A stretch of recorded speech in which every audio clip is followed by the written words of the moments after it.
Senhores alunos, vamos iniciar o sexto módulo da disciplina ESTO 013, Engenharia Econômica. Neste módulo, nós vamos ver o tópico taxa interna de retorno e taxa interna de retorno modificada. Então, nós vamos começar agora com o conceito de taxa interna de retorno.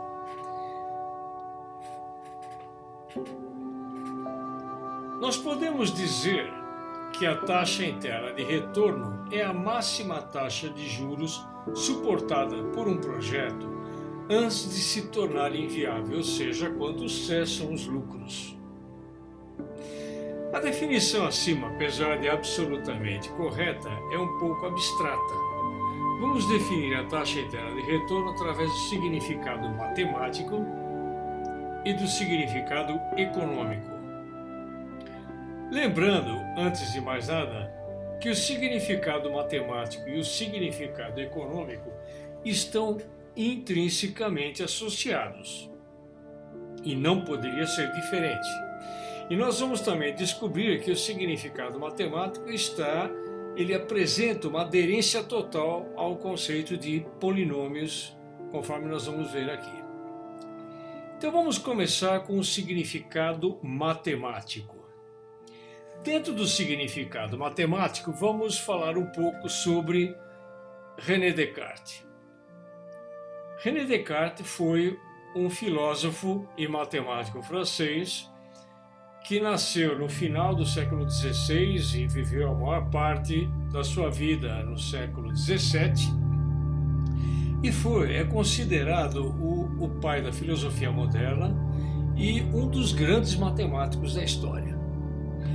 Além de ter deixado uma grande obra, uma obra importantíssima na área de filosofia e na área de matemática, René Descartes era criador de frases célebres, como por exemplo, não é suficiente ter uma boa mente, o principal é usá-la bem. Uma outra frase de Descartes é penso, logo existo. Essa frase, junto com a frase ser ou não ser, eis a questão de William Shakespeare, são consideradas as duas frases mais conhecidas da história da humanidade. E é importante a gente comentar alguns detalhes aqui de René Descartes, né? O René Descartes foi o matemático que propôs a fusão da álgebra com a geometria. Ele é considerado por muitos historiadores da ciência como o pai da geometria analítica. Existem alguns historiadores que contestam isso, mas, inegavelmente, ele tem uma importância fundamental. Ele foi, de fato, o criador, o introdutor do conceito da geometria analítica, e na época em que René Descartes existiu, nos meios acadêmicos, nos meios científicos, os personagens de maior destaque eram conhecidos por seus nomes latinos. E René Descartes era conhecido com o nome de Renatus Cartesius, daí sendo originado coordenadas cartesianas, as coordenadas que levam o seu nome. Então, ele foi o formulador da teoria dos polinômios de Descartes, que apresenta uma aderência total, uma aderência absoluta com o nosso estudo de diagrama de fluxo de caixa convencional. Então, vamos ver essa teoria dentro do significado matemático. Então, esse significado matemático é explicado pela teoria dos polinômios de Descartes, que diz o seguinte: se os termos de um polinômio com coeficientes reais é colocado em ordem decrescente em termos de grau, o número de raízes positivas é menor ou igual ao número de permutações de sinal dos coeficientes. Ou, refazendo essa frase, o número de raízes positivas de um polinômio não excede o número de inversões de sinal dos coeficientes de uma expressão polinomial. Todas as demais raízes serão negativas ou imaginárias. Então nós vamos ver agora, pessoal, observando aqui um diagrama de fluxo de caixa genérico, nós vamos ver como a teoria de polinômios de Descartes tem uma aderência total e uma explicação absoluta justamente para um dos preceitos fundamentais da engenharia econômica, que é a análise dos diagramas de fluxo de caixa convencionais. Então vamos imaginar um diagrama de fluxo de caixa genérico, aí embaixo, onde eu tenho inicialmente o investimento e algumas despesas e, na sequência, as receitas desse diagrama. Para a gente passar para a formulação matemática, nós vamos substituir esses dados, essas indicações financeiras de receitas e despesas pelos coeficientes A0, A1, A2, A3, até A índice N. Com isso, nós vamos montar a expressão correspondente ao valor presente de um diagrama de fluxo de caixa em função de I. Então, o valor presente desse diagrama de fluxo de caixa que está acima será igual a menos A0, que multiplica 1 mais I elevado a zero, que será 1, esse termo, essa base com expoente, menos A1, que multiplica 1 mais I elevado a menos 1, menos A2, que multiplica 1 mais I elevado a menos 2, mais A3, 1 mais I elevado a menos 3, e assim por diante até o último termo, A índice N, 1 mais I elevado a menos N. Observem que cada um dos termos, cada um dos fluxos financeiros desse diagrama de fluxo de caixa foram trabalhados conforme o conceito de fluxo genérico que nós vimos anteriormente. Então agora nós vamos colocar os termos do polinômio em ordem decrescente, conforme Descartes. Nem seria tanto necessário, uma vez que eles estavam ordenados, mas vamos seguir a prescrição do que diz René Descartes. Então, colocando os termos do polinômio em ordem decrescente em termos de expoentes, então nós temos o valor presente A índice N, 1 mais I elevado a N, e assim por diante, até o último termo, A0, 1 mais I elevado a zero, cujo termo virá 1, de modo que menos A0 será o termo independente do polinômio.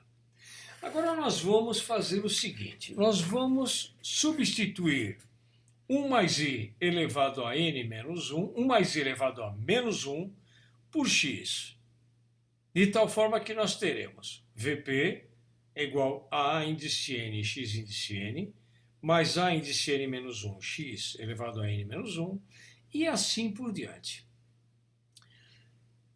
Agora, continuando a observar esse polinômio, eu posso colocá-lo na forma puramente matemática, que é f de x igual a índice n vezes x elevado a n, e assim por diante, sendo que f de x será o próprio valor presente em função da taxa de juros, que é a nossa incógnita, né? E nós podemos observar que todo o diagrama de fluxo de caixa corresponde-se a um polinômio de grau equivalente ao seu horizonte de planejamento.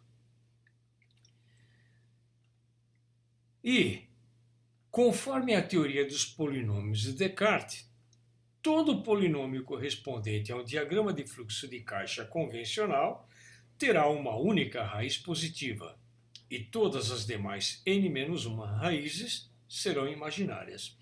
Observem que na figura do diagrama de fluxo de caixa que nós temos aí, nós temos uma única inversão de sinais que vai do fluxo situado no instante 2 para o fluxo situado no instante 3.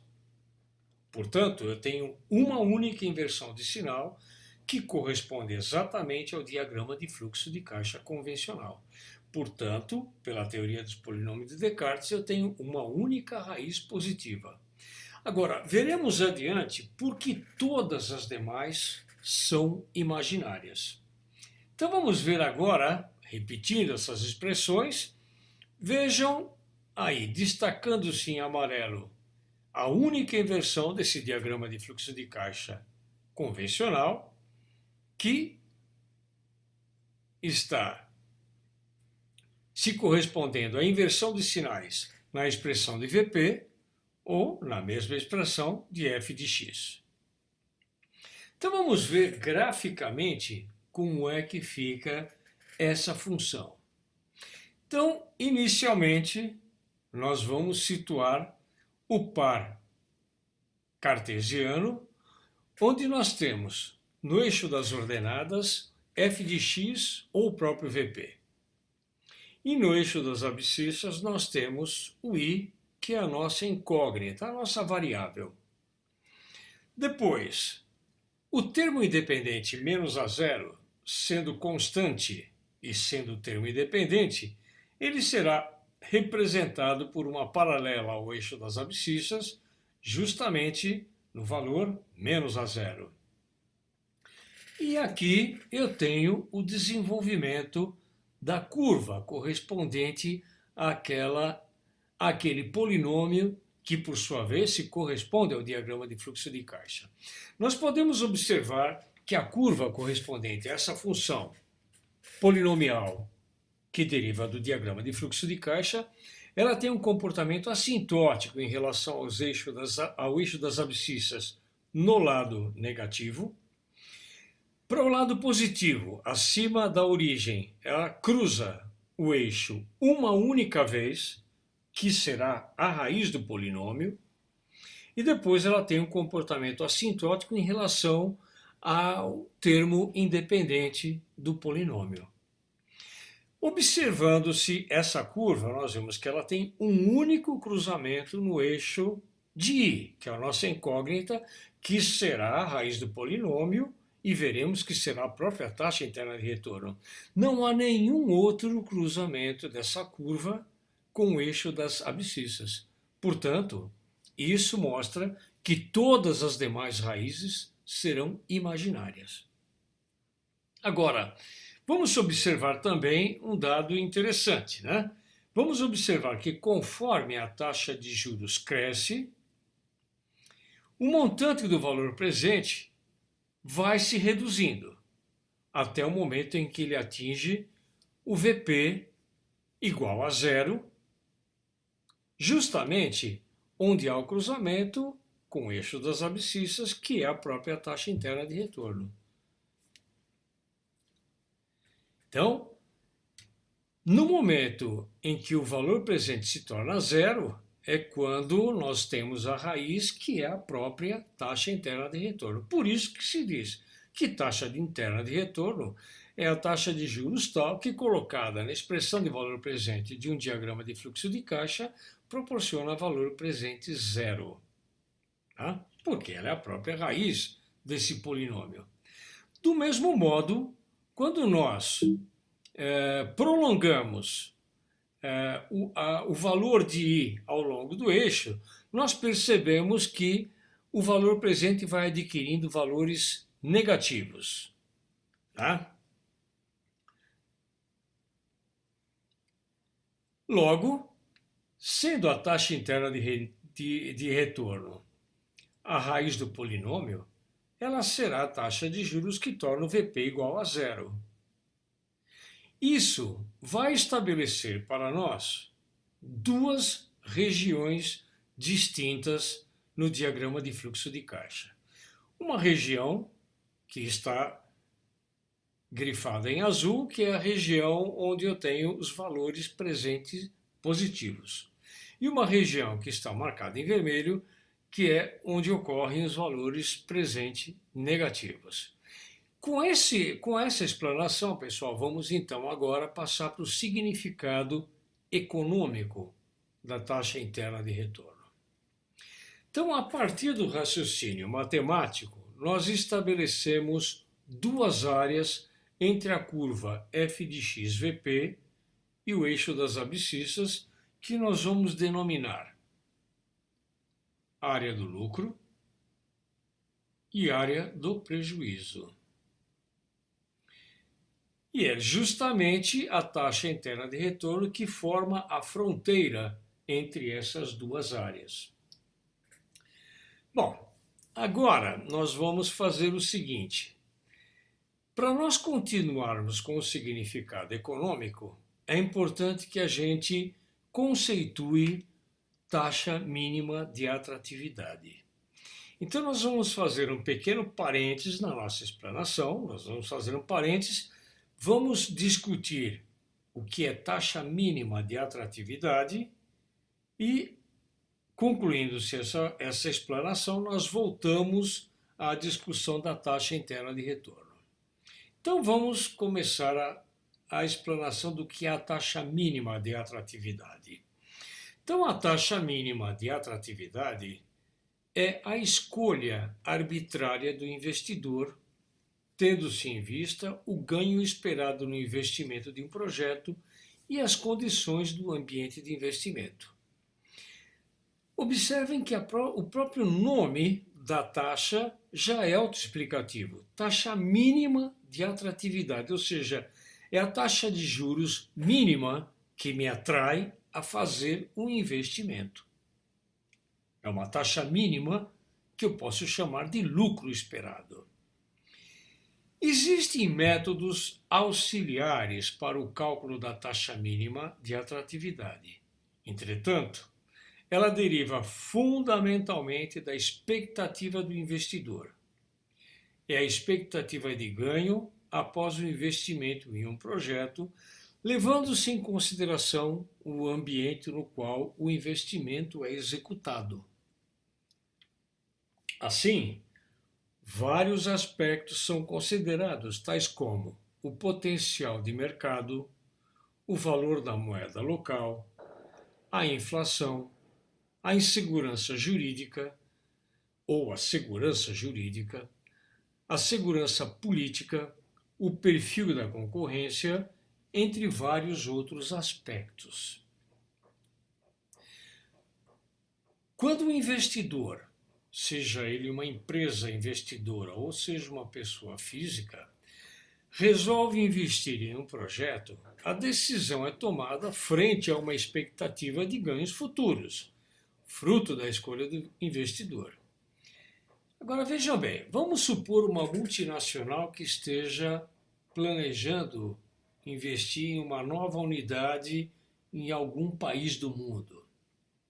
Então, se uma multinacional pretende investir em um mercado onde há concorrência livre, moeda forte, inflação sob controle, estabilidade política e jurídica, massa de consumo e potencial de crescimento, é evidente que a mesma estabelecerá uma taxa mínima de atratividade mais baixa, visto que os seus ganhos serão mais seguros e mais sólidos. Por outro lado, se a empresa estuda investir em um mercado onde há legislação que interfira no mercado concorrencial, onde há ingerência governamental nos mercados, onde há uma moeda excessivamente flutuante, uma inflação descontrolada, instabilidade política, insegurança jurídica, massa de consumo reduzido, entre outros aspectos, a taxa mínima de atratividade deverá ser maior para compensar eventuais imprevistos ou riscos inerentes a esse projeto de investimento. Né? E alguém pode até se perguntar, bom, se eu tenho todo esse quadro negativo, por que a empresa vai se instalar? Às vezes acontece, a empresa, apesar de todas esses contratempos ou esses aspectos negativos, ela tem um mercado, por exemplo, uma indústria farmacêutica, onde ela tem um mercado que pode ser atrativo, apesar desse panorama não favorável.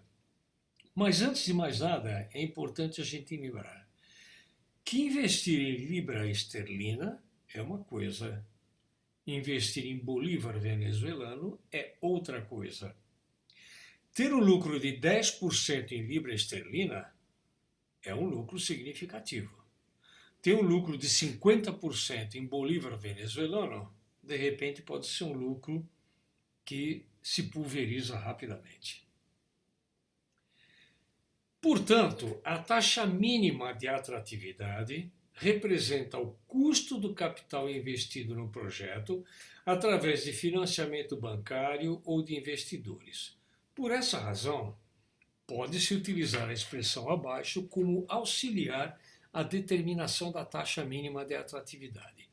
Observe, senhores alunos, que eu grifei a palavra pode ser. Por quê? Porque essa expressão que nós vamos ver agora, essa expressão que está aparecendo na tela, ela pode ser utilizada como uma base, como um referencial, ela pode ser uma indicação do valor da taxa mínima de atratividade, ou ela pode ser um valor mínimo. Tá? Então vamos interpretar o que significa essa expressão. Vamos imaginar o seguinte, vamos imaginar que um projeto ele tem uma massa total de capital investido nele. Esse capital é formado pelo capital de bancos, pelo capital de investidores, pelo capital do acionista direto e pelo capital levantado em ações. Então vamos ver o que significa cada um desses termos. Observe que eu tenho porcentagens do capital em relação ao total, vezes a taxa de juros. Então vamos ver cada um dos termos. Então K de terceiros é o capital de terceiros no investimento.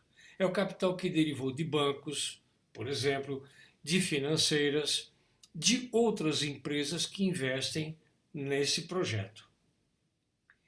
E índice N é a taxa de juros nominal cobrada pelos terceiros, conforme nós vimos anteriormente o conceito de taxa de juros nominal.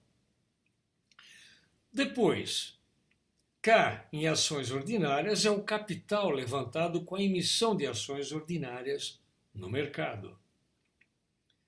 E dividendo é a taxa de dividendos remunerada aos detentores de ações ordinárias. K, ações preferenciais, é o capital levantado com a emissão de ações preferenciais no mercado. E dividendo é a taxa de dividendos remunerada aos detentores de ações preferenciais.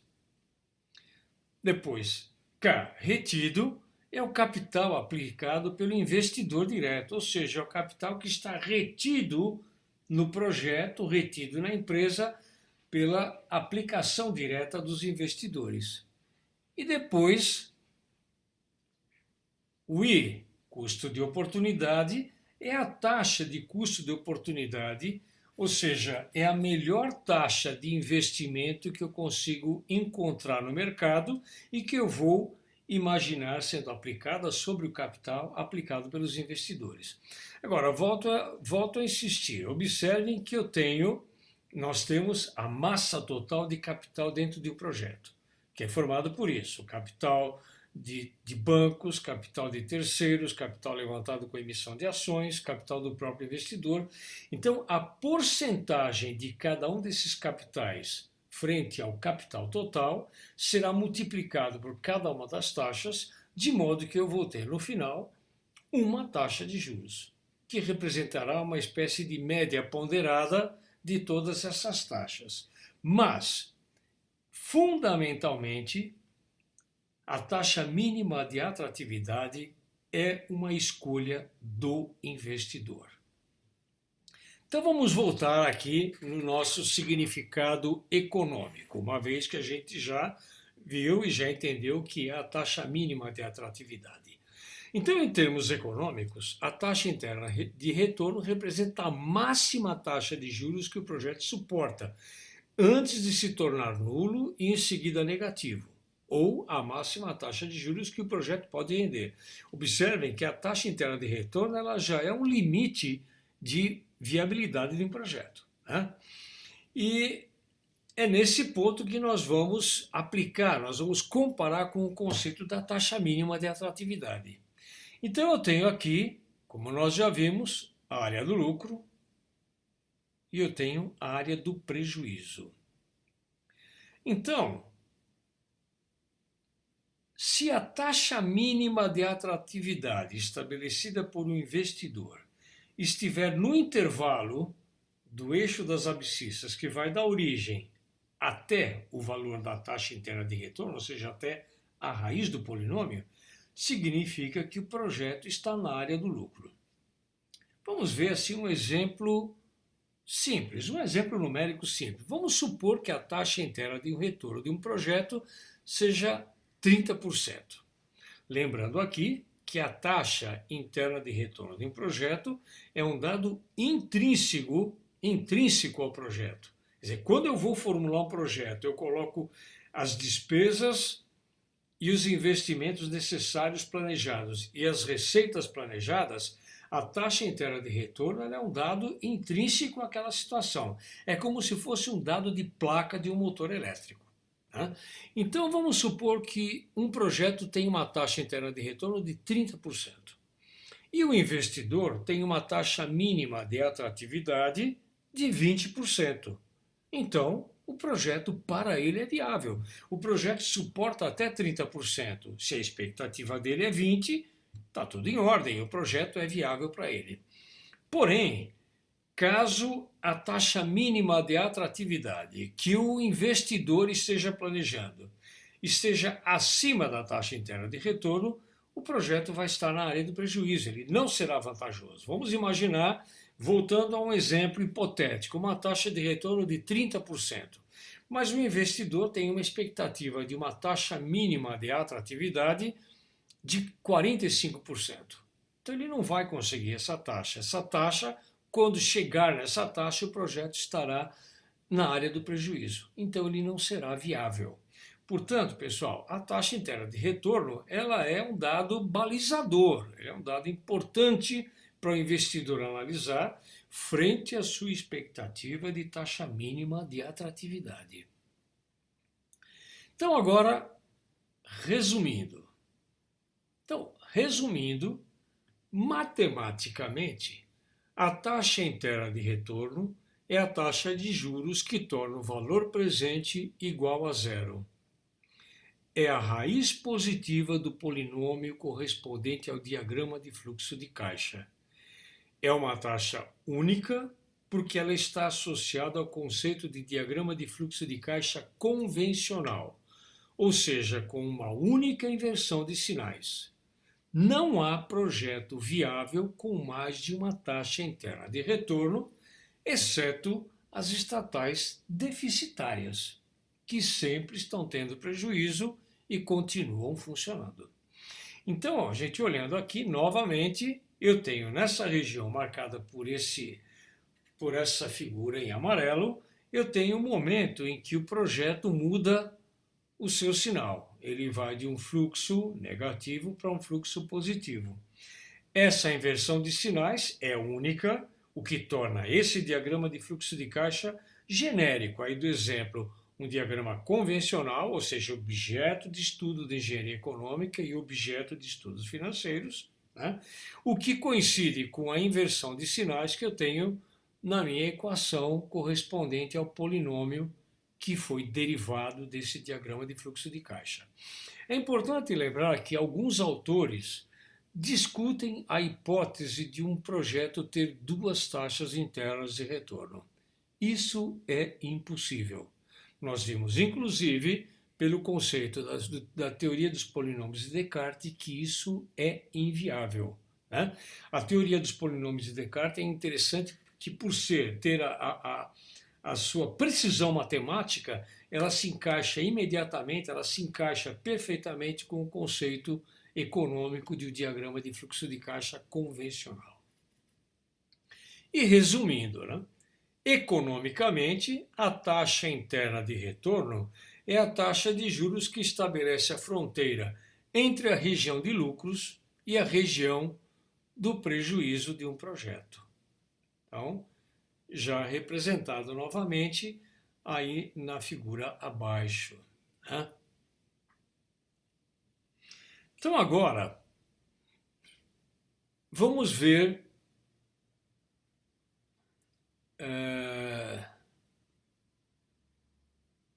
que essa taxa interna de retorno é uma taxa referencial que o investidor deve comparar com a taxa mínima de atratividade de sua escolha para avaliar a viabilidade e é a máxima remuneração do capital investido no projeto, ou seja, é o máximo de juros que um projeto consegue pagar ao investidor, mas vejam, pagar já no limite do retorno zero. Né? Então, esses três digamos assim, esses três fatores que estabelecem, em resumo, o conceito econômico da taxa interna de retorno. Vamos ver agora um exemplo numérico de como eu calculo a taxa interna de retorno, utilizando para isso o auxílio da planilha Excel com a ferramenta Atingir Meta. Nós vamos ver aqui na resolução a ferramenta Atingir Meta na forma de figuras estanques, mas elas serão colocadas de forma bem detalhada, de forma a permitir a reprodução de cada um de vocês na planilha Excel. Então, o diagrama de fluxo de caixa abaixo refere-se a um projeto em análise com duração de 4 anos. Determine a taxa interna de retorno do projeto. Então, veja que eu tenho o projeto aí, então a solução. O diagrama de fluxo de caixa acima refere-se a um polinômio de grau 48, ou seja, com 48 raízes, sendo uma única raiz positiva, que será a taxa interna de retorno, visto que eu tenho uma única inversão de sinais entre os instantes 2 e 3, e 47 raízes imaginárias. Para a solução, nós montaremos o polinômio e utilizaremos a ferramenta Atingir Meta do Excel. Então nós vamos montar o polinômio nesse formato e vamos ver passo a passo como ele será representado.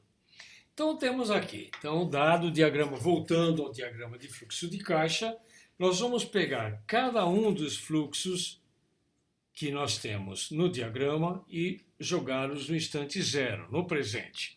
Então, o primeiro fluxo, ele já está no presente, então ele já fica como menos 2.300. Vejam que é fundamental respeitarmos o sinal, né? Fluxos orientados para baixo serão negativos, os orientados para cima serão positivos. Depois, o segundo fluxo de 1.100, ele é transportado ao instante zero ao longo de um período, no sentido contrário ao tempo. Conforme nós vimos anteriormente, quando o deslocamento ocorre no sentido contrário ao tempo, eu divido o fluxo por 1 mais i. No caso, para cada período transportado. No caso, eu tenho só um período, então 1 mais i elevado a 1. Então, eu coloco no numerador, invertendo o sinal do expoente. Depois, o terceiro termo, 900, então vai ficar, eu transporto ao longo de 2 períodos para o instante zero, ou seja, eu vou dividir por 1 mais i elevado ao quadrado ou multiplicar por 1 mais i elevado a menos 2. Na sequência, agora nós temos o diagrama de fluxo de caixa uniforme. Então vamos ver como é que fica. Antes de continuar, observem o seguinte. Esse diagrama de fluxo de caixa que está representado aí tem a sua origem no instante 2. Portanto, ele tem um total de 46 períodos. Então vamos lá. Então eu vou pegar o valor A, que é 1.200, transportar todos os fluxos do diagrama de fluxo de caixa uniforme para a sua origem, estabelecendo o valor presente desse diagrama de fluxo de caixa que está aí representado. 1.200, 1 mais i elevado a 46 menos 1 sobre i, que multiplica 1 mais i a 46. Porém, eu não posso ficar com o valor presente aí no instante 2. Eu tenho que levá-lo para o zero, para montar o polinômio. Então, eu transporto esse resultado do diagrama de fluxo de caixa uniforme ao instante zero, movimentando através de 2 períodos e corrijo isso multiplicando por 1 mais i elevado a menos 2. Na sequência, nós vamos começar a trabalhar com a planilha Excel. Então vejam aqui. Então, voltando ao diagrama original para a gente visualizar os termos originais, então eu coloco aqui um fragmento da planilha Excel que nós utilizamos. Observem que na célula B1 foi colocado o valor do primeiro fluxo 2.300, na célula B2 o segundo fluxo 1.100, Na célula B3, o terceiro fluxo de 900. Na célula B4, foi colocado o valor A do diagrama de fluxo de caixa uniforme. Na célula B5, foi colocado o horizonte de planejamento do diagrama, 48 meses. Na célula B6, está vazia por enquanto, porque a célula da nossa incógnita corresponde ao I. Então, aí será a determinação da nossa incógnita. E na célula B7 é feita a montagem da expressão do valor presente. Então, observem que nós construímos a expressão do Excel, conforme acima, deixando a expressão correspondente abaixo. Então, essa expressão que está aparecendo na célula B7 é a expressão correspondente ao polinômio acima, porém, na forma Excel.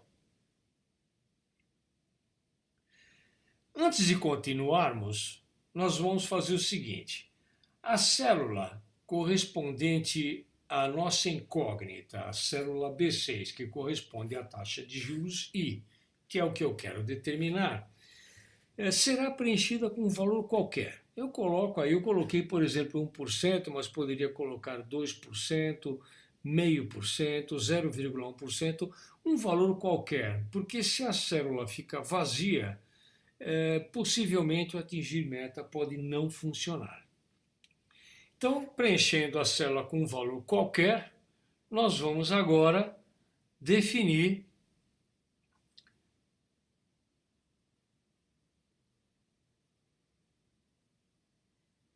a célula B7 selecionada, ou seja, nós vamos selecionar a célula B7, colocando o cursor sobre ela e clicando, para que ela fique já previamente selecionada. Em seguida, na planilha Dados, nós vamos selecionar a ferramenta Teste de Hipóteses. Selecionada a ferramenta Teste de Hipóteses, nós vemos que abre um pequeno cardápio de opções, gerenciador de cenários, atingir meta e tabela de dados. Então, nós vamos clicar em atingir metas. Então, nós vamos escolher essa ferramenta. Clicando em cima de atingir metas, imediatamente abre essa janela, onde no espaço definir célula já estará preenchido a célula B7, porque ela foi anteriormente selecionada. Depois, na sequência, para valor. Para valor, nós preenchemos o valor zero, ou seja, eu quero que a célula B7 vá para o valor zero. Eu quero que o valor presente seja zero. E aí o atingir meta pergunta, modificando a célula, 2 pontos, e aí nós clicamos em cima da célula B6, e aí aparece imediatamente B6, com o cifrão antes e após a letra A. Tá? Uma vez definido a célula que eu quero mudar, o valor que eu quero para ela e a célula que eu quero que modifique, que no caso é a célula correspondente à nossa incógnita, eu clico em cima da palavra OK e imediatamente aparece o resultado 21,34%. Então, 21,34% é a taxa de juros tal que, aplicada no diagrama de fluxo de caixa acima, torna o seu valor presente zero. Ou seja, esse valor 21,34 é a raiz do polinômio derivado do diagrama de fluxo de caixa, ou é a própria taxa interna de retorno que vai estabelecer a fronteira da região do lucro com a região do prejuízo.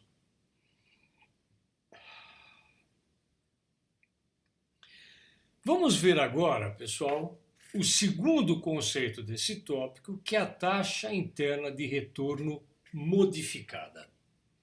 Então vamos ver inicialmente por que nós vamos trabalhar, por que surgiu a necessidade dessa taxa interna de retorno modificada.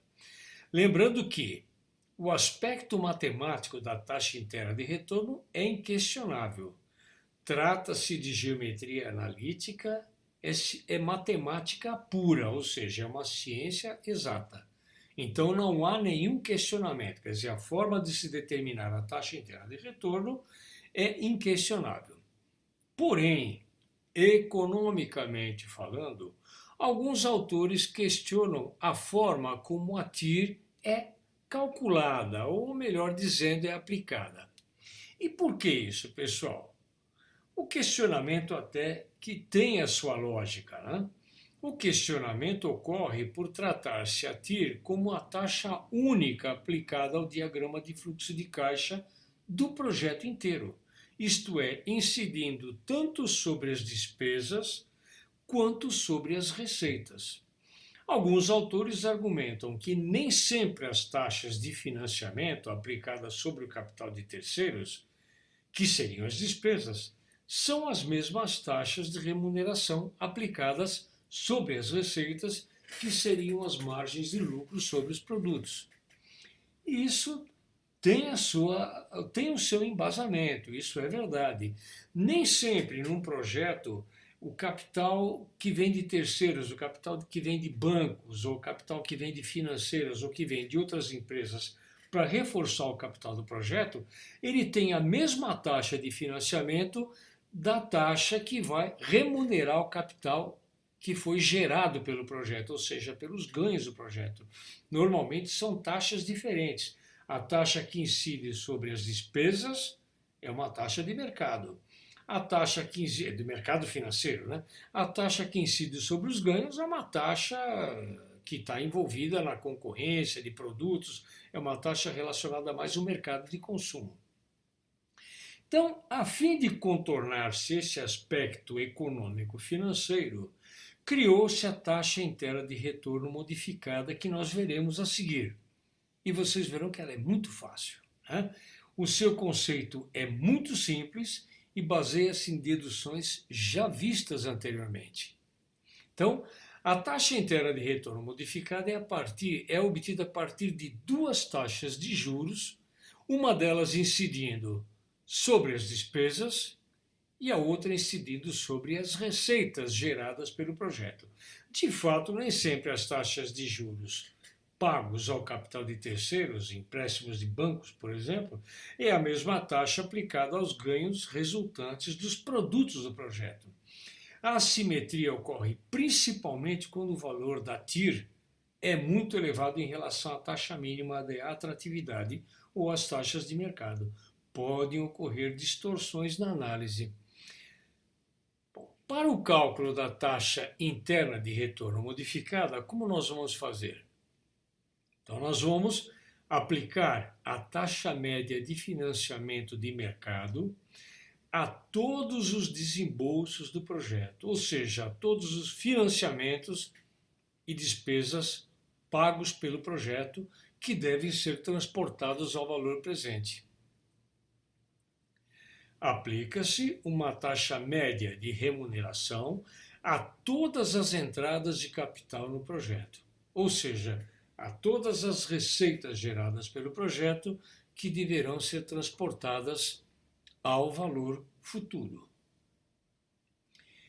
E para isso nós vamos utilizar a equação fundamental da engenharia econômica, que estabelece a relação entre os fluxos unitários no valor presente e valor futuro, com a taxa média de financiamento de mercado incidindo sobre o valor presente e a taxa média de remuneração incidindo sobre o valor futuro.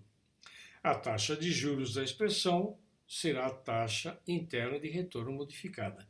Então vamos ver a dedução, vocês vão ver que é extremamente simples. Nós vamos pegar aquela mesma expressão básica e fundamental da engenharia econômica que nós deduzimos nos primeiros módulos do curso. VF é igual a VP, que multiplica 1 mais I elevado a N. Ou seja, aquela equação básica e fundamental que utilizamos em todas as novas deduções. Então nós vamos fazer o seguinte, inicialmente nós vamos isolar 1 mais I elevado a N. Então nós temos 1 mais I elevado a N é igual a VF sobre VP. Então, vamos ver agora a continuação dessa dedução. Então, novamente, eu coloco o diagrama de fluxo de caixa aí para ilustrar, como vai ficar a nossa análise.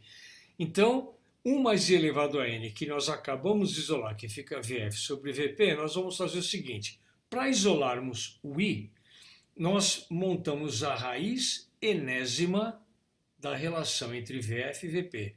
E mudamos 1 de membro. Então vai ficar I igual a raiz enésima de VF sobre VP menos 1. Então agora, como nós vamos fazer? Todas as receitas do projeto nós vamos levar ao futuro, aplicando-se a todas essas receitas as taxas médias de remuneração nos resultados. Depois, pegamos todas as despesas e obrigações do projeto, levamos para um instante presente, aplicando-se as taxas médias de financiamento de mercado. Então, como é que vai ficar?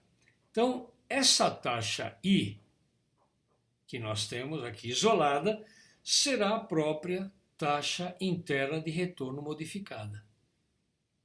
Depois, no VF, eu aplico a taxa média de remuneração e no VP aplico a taxa média de financiamento. De tal forma que nós vamos reescrever essa equação da seguinte forma. O I, que é a taxa interna de retorno modificada, será a raiz enésima do valor futuro com as taxas de remuneração sobre o valor presente com as taxas de financiamento menos 1. Esta é a expressão da taxa interna de retorno modificada. Vejam que muito mais simples do que a taxa interna de retorno, que trabalha originalmente com o conceito de polinômio de Descartes e que exige a determinação da raiz de polinômios de graus elevados, mas que também com o uso de Excel torna-se simples. Então vamos ver agora um exemplo numérico para ilustrar esse exemplo. Então, o diagrama de fluxo de caixa abaixo, o mesmo que já usamos, né? Refere-se a um projeto em análise com duração de 4 anos. As taxas médias de financiamento do mercado foram calculadas em 7,4% ao ano e as taxas de remuneração foram estimadas em 5,8% ao ano. Determine a taxa interna de retorno modificada do projeto. Então observem, pessoal, que as taxas médias de financiamento calculadas em 7,4% ao ano, a taxa é uma taxa de juros nominal, porque ela está atrelada ao ano, enquanto o nosso diagrama de fluxo de caixa tem períodos mensais, ou seja, os períodos de capitalização são mensais, menores do que o período atrelado à taxa de juros. Do mesmo modo, a taxa de remuneração é de 5,8% ao ano, consequentemente, ela é também uma taxa nominal. Então, inicialmente, devemos observar que essas taxas nominais devem ser convertidas a taxas mensais. Então, a taxa de financiamento é 7,4 sobre 12, que vai dar 0,617% ao mês. E a taxa de remuneração será 5,8 dividido por 12, que é 0,483% ao mês.